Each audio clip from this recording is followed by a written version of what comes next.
Hello po sa inyong lahat mga ka-crypto. Ako po si Pinoy Crypto Trader at sa video na ito ay pag-uusapan po natin ang kontrobersyal na Trump meme coin kung saan ay kamakailan lamang ay naging trending topic dito sa mundo ng crypto.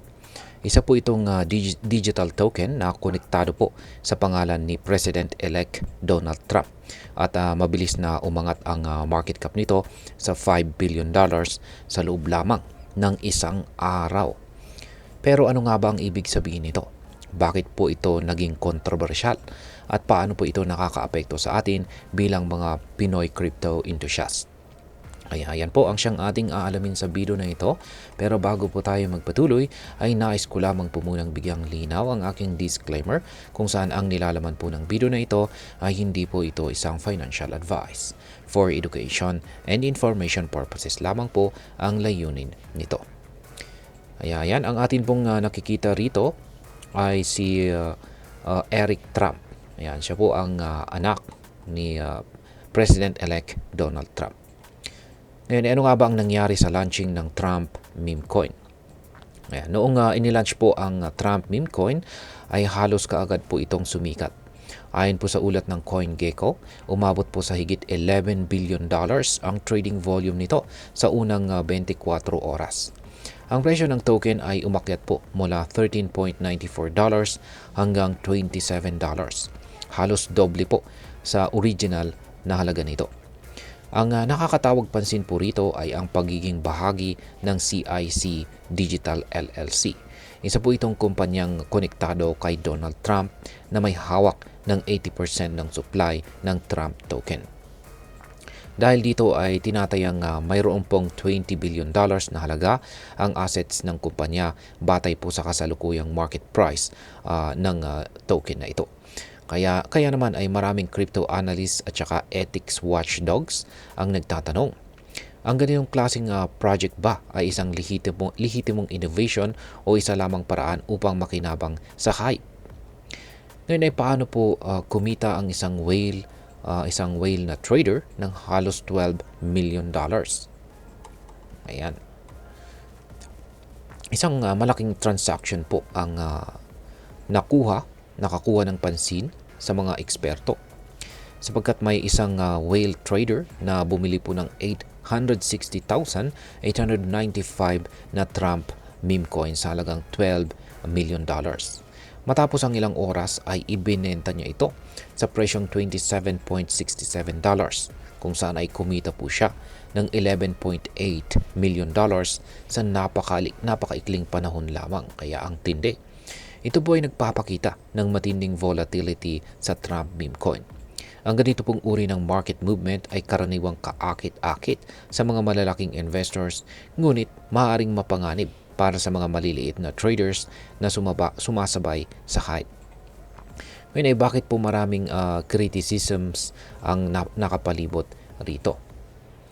Ayan, maraming mga eksperto, kabilang na po si Ginoong Peter Schiff, isang kilalang economist at saka Bitcoin skeptic, ang bumatikos sa mabilis na pag-angat ng Trump meme coin. Ayon po sa kanya, it took Bitcoin 4 years to reach $5 billion market cap. Kaya yan, Trump did it in one day. Kaya yan na nga, na kay Bitcoin ay umabot daw siya ng 5 taon para lamang maabot ang $5 billion na market cap. Samantala, pagdating dito kay Trump meme coin ay nagawa niya itong makamit sa loob lamang ng isang araw. Dagdag pa niya ay tila ginagawang laro ang cryptocurrency sa ganitong klaseng project. Hindi rin po nakaligtas sa kritisismo itong si Ginoong Eric Trump kung saan ay ipinagtanggol ang meme coin at tinawag itong the hottest digital meme on earth. Pero ayon po kay Ginoong Anthony Scaramucci, dating White House Communications Director, ang paglalabas po ng token ay isang halimbawa ng alarming level of corruption. Yan. Marami ang nagsasabing maaring may market manipulation na nangyayari kung saan ang malalaking traders ay kumita ng malaki habang naipit naman ang mga maliliit na investors. Ayan, kaya may ethical concerns sa pagitan po ng politika at crypto. Ang timing po ng paglalabas ng Trump meme coin ay hindi nakatulong sa pagtanggal ng mga duda. Ilang araw bago po ang inauguration ni President-elect Donald Trump ay inilaunch po ang Trump token, ang Trump meme coin na ito. Ito po ay nagbukas ng maraming tanong tungkol sa conflict of interest. Ayon po kay Ginoong Jordan Leibowitz ng Citizens of Responsibility and Ethics in Washington, this is a president-elect launching businesses alongside promises to deregulate industries where he stands to profit. Ayan, bukod dito, si Donald Trump mismo ay kilala sa kanyang crypto-friendly policies na pinaniniwala ang magbibigay ng benepisyo sa mga negosyo tulad po ng CIC Digital LLC. Ang ganitong sitwasyon ay hindi lamang po usapin ng crypto, kundi pati na rin ng ethics sa politika. Ngayon ay ano naman po ang maaaring maging epekto nito para sa atin bilang mga Pinoy crypto enthusiast. Yan, para sa atin ang ganitong balita ay dapat na maging babala para sa atin. Ang hype na dala ng meme coins tulad po ng Trump meme coin ay maaring magdala ng malaking kita. Pero ito rin ay may kasamang matinding panganib o risk. Ang mga highly volatile tokens ay maaari pong magdulot ng mabilisang kita o pagkawala ng malaking halaga ng pera. Kung ikaw po ay nagbabalak na pumasok sa ganitong uri ng investment, laging tandaan ang kahalagahan ng research at saka risk management. Huwag pong magpadala sa hype at huwag mag-invest ng higit sa kaya mong mawala. At bilang panghuli ay ano naman po ang aking masasabi tungkol dito. Ang Trump meme coin ay isa lamang pong halimbawa ng kung paano ang crypto space ay nagiging sentro ng parehong innovation at saka kontrobersiya.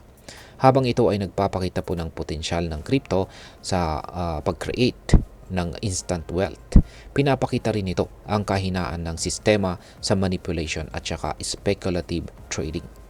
Ang ating responsibilidad bilang mga traders at investors ay maging mapanuri. Hindi lamang sa kung paano tayo kikita, kundi pati na rin sa kung paano makakaapekto ang ating desisyon sa mas malaking ecosystem. Ang crypto trading ay hindi po ito laro. Ito po ay isang seryosong investment na dapat po nating pag-aralan at pag-isipan ng mabuti. At ayan, hanggang dito na lamang po tayo sa video na ito mga ka-crypto. Sana po ay inyong nagustuhan ang aking paliwanag sa video na ito. Kung inyo po itong nagustuhan, pag-click lamang po ang like button nito. Marami pong salamat sa panonood. Ingat po tayo lagi at God bless po sa ating lahat.